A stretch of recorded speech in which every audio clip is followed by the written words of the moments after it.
Bien, bonjour.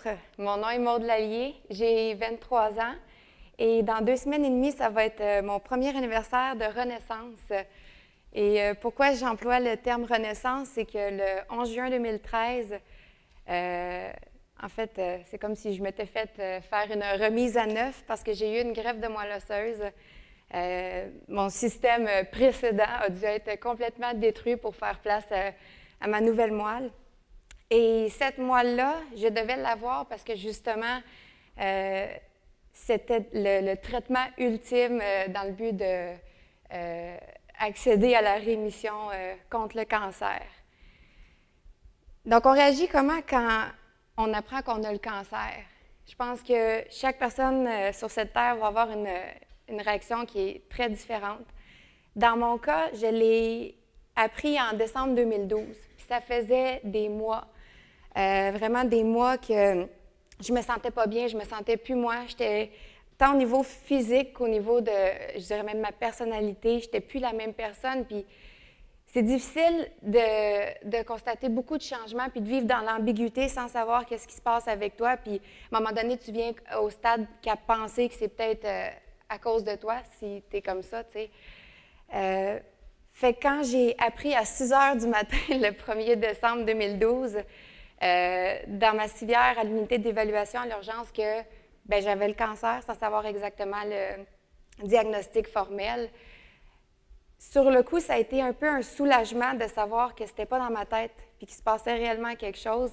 Puis j'ai pas réfléchi. Tout de suite, je me disais, bon, parfait, maintenant qu'on sait c'est quoi, fonçons, je sais pas, tu sais.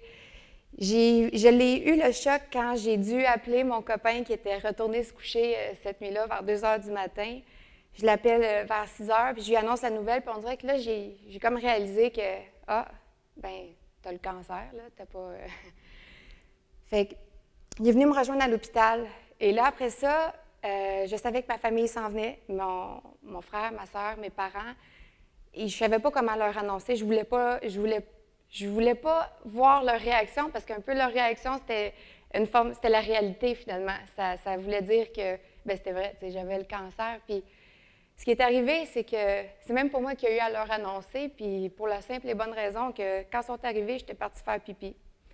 Puis c'était mon copain qui était là, on s'en était pas parlé, mais ça a donné qu'il a annoncé la nouvelle à ma famille. Puis quand je suis sortie, j'ai vu qu'il était au courant, puis ça m'a fait du bien de savoir que je n'avais pas eu à leur annoncer directement cette nouvelle-là. Et l'autre chose, cette journée-là particulièrement, ce qui était spécial, c'est qu'on célébrait notre premier anniversaire de couple. Ça a l'air, j'en fais souvent, moi, des anniversaires dans une vie, là, mais la vie telle que je la connaissais, j'ai réalisé qu'elle a changé à partir du moment où est-ce que je suis passée de l'unité d'évaluation et que j'ai été amenée à l'étage dans une chambre.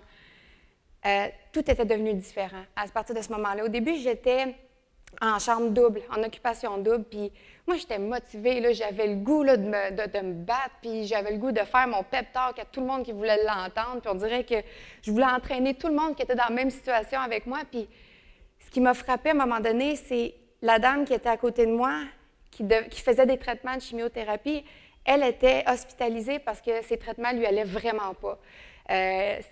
La raison pour laquelle elle faisait des traitements, c'était pas dans le but de s'en aller en rémission, parce qu'elle savait que c'était incurable, c'est simplement dans le but de prolonger sa vie. Sauf que ces traitements lui donnaient une qualité de vie qui était minable, puis elle était au point de se demander est-ce qu'elle continue ou elle arrête. Fait que là, j'ai réalisé que sans même, j'avais pas fait mon pep talk, là, inquiétez-vous pas, là, mais sans même avoir une mauvaise intention, mes paroles pouvaient la blesser puis pouvaient avoir un effet vraiment pas comme je l'espérais. C'est là que j'ai réalisé que les mots avaient une portée, puis il y avait un certain poids. Puis par l'autre bord, j'avais la dame qui était à côté de moi, mais après ça, pour me divertir, j'allais sur les réseaux sociaux. Et là, je vois la personne qui est en train qui vit la fin du monde parce qu'elle a la grippe. Là, on dirait que mes perceptions, ça ne fonctionne pas. Là. Moi, il y a la madame, il y a la personne qui vit la fin du monde parce qu'elle a la grippe, puis là, je ne sais plus quoi penser.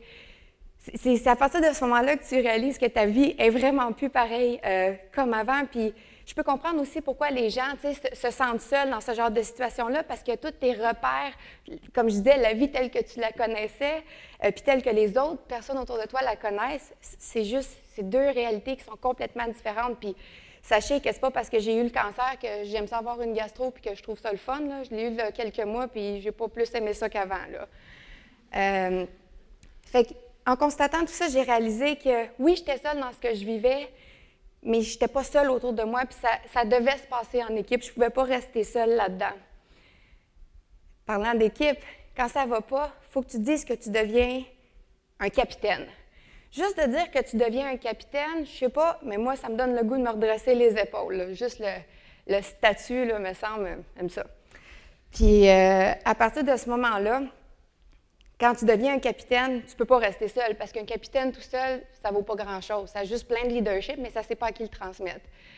Fait qu'il faut que tu te bâtisses une équipe. Puis pourquoi tu bâtis cette équipe-là? Tu veux des gens qui vont traverser toutes les épreuves avec toi pour t'amener vers la victoire. C'est comme ça que tu dois structurer ton équipe. Puis comme dans n'importe quel sport, chaque rôle est important, peu importe s'il est petit ou il est grand, chaque rôle a sa place. Puis quand ça ne va pas bien, puis que la situation devient instable, ton équipe devient ta stabilité. Fait que c'est comme ça que tu réussis à aller rechercher un certain équilibre qui manque à ta vie dans ce genre de situation-là qui est assez drastique. D'où l'importance de choisir judicieusement les membres de son équipe.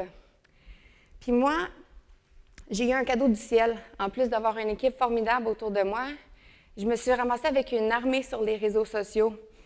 J'avais pas prévu ça, puis honnêtement, je pense que ça a été la plus belle chose qui me soit arrivée parce que tous ces gens-là qui étaient derrière moi, je sentais leur énergie. Puis quand tu es au front de bataille, tu es en avant, puis on dirait que tu deviens comme un peu chicken, là. Les gens molles, tu as le goût de reculer.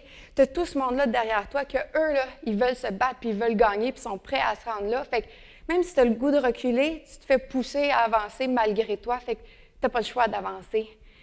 Puis ça, pour moi, en regardant ça, c'est clair qu'en enlevant de l'équation la partie des traitements, là, qui est très importante, en ayant choisi de m'entourer avec plein de gens et en plus avoir eu toute cette armée-là derrière moi versus avoir choisi de m'isoler et de me refermer un peu comme une huître au début, j'avais pas mal plus de chances de m'en sortir en utilisant l'énergie des autres pour me faire avancer.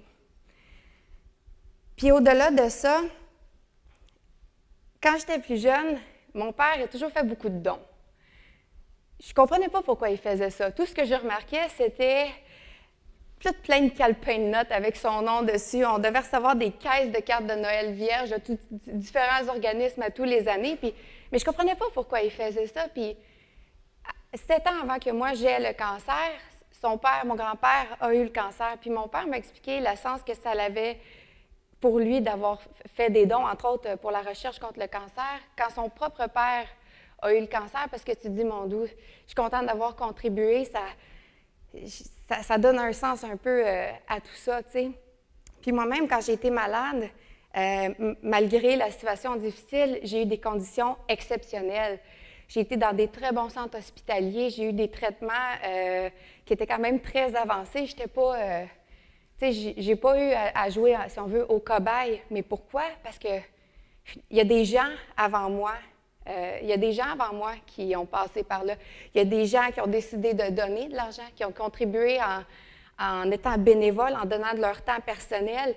La greffe classique, comme moi j'ai reçu, ça fait 30 ans que ça existe. Fait qu'à ses débuts, il y a des gens qui se sont risqués à s'essayer, pas à s'essayer, mais à mettre leur corps, si on veut, au profit de la recherche. Puis ça fait en sorte que moi, j'ai bénéficié de ce genre de traitement-là.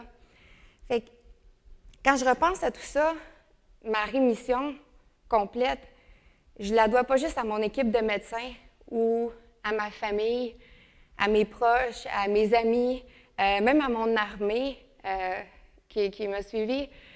Je la dois à tous ceux qui croient en notre communauté, en notre société, parce que ultimement, les conditions dans lesquelles j'ai été, c'est grâce à tous ces gens-là, parce que, finalement, en tous ceux qui croient à aider leurs prochains, parce que c'est quoi bâtir une société? Quand tu bâtis une société, c'est que tu mets en place des mesures, des choses pour rendre la vie de gens que tu ne connais pas meilleure. Puis, je me suis, à un moment donné, sentie très touchée par ça à un certain moment dans ma vie et encore aujourd'hui.